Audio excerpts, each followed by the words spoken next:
রাজধানীতে নিরাপত্তা জোরদার করেছে ঢাকা মহানগর পুলিশ। কার্যক্রম নিষিদ্ধ আওয়ামী লীগের 23 জুনের প্রতিষ্ঠাবার্ষিকীকে কেন্দ্র করে যে কোনো ধরনের অপ্রীতিকর পরিস্থিতি এড়াতে নেওয়া হয়েছে বিশেষ নিরাপত্তা ব্যবস্থা। ডিএমপির তথ্য অনুসারে আইনশৃঙ্খলা পরিস্থিতি স্বাভাবিক রাখতে রাজধানী জুড়ে মোতায়েন করা হয়েছে 18,000-এরও বেশি পুলিশ সদস্য।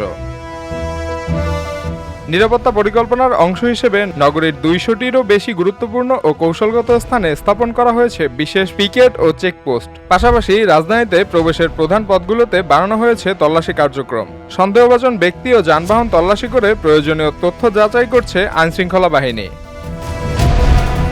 সোমবার সকাল থেকেই শাহবাগ, মৎস্য ভবন, পল্টন, গুলিস্তান, গাবতলী, মহাখালী, কারওয়ান বাজার ও যাত্রাবাড়ী সহ রাজধানীর বিভিন্ন গুরুত্বপূর্ণ এলাকায় পুলিশের ব্যাপক উপস্থিতি দেখা যায়। এসব এলাকায় যানবাহন থামিয়ে তল্লাশি চালানোর পাশাপাশি পথচারীদের উপরও নজরদারি রাখতে দেখা গেছে পুলিশ সদস্যদের। নিরাপত্তা ব্যবস্থার আওতায় নিয়মিত পুলিশের পাশাপাশি মাঠে সক্রিয় রয়েছে ডিএমপির গোয়েন্দা বিভাগ DB, counter terrorism and transnational crime unit CTTC এবং অন্যান্য গোয়েন্দা সংস্থা।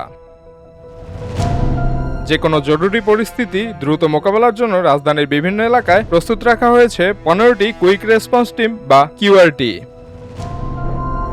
ডিএমপি জানিয়েছে পুরো নিরাপত্তা কার্যক্রম সরাসরি তদারক করছেন পুলিশ কমিশনার সহ ঊর্ধ্বতন কর্মকর্তারা। রাজধানীতে শান্তি শৃঙ্খলা বজায় রাখা এবং জননিরাপত্তা নিশ্চিত করতে এই বিশেষ নিরাপত্তা ব্যবস্থা অব্যাহত থাকবে বলে জানিয়েছে পুলিশ।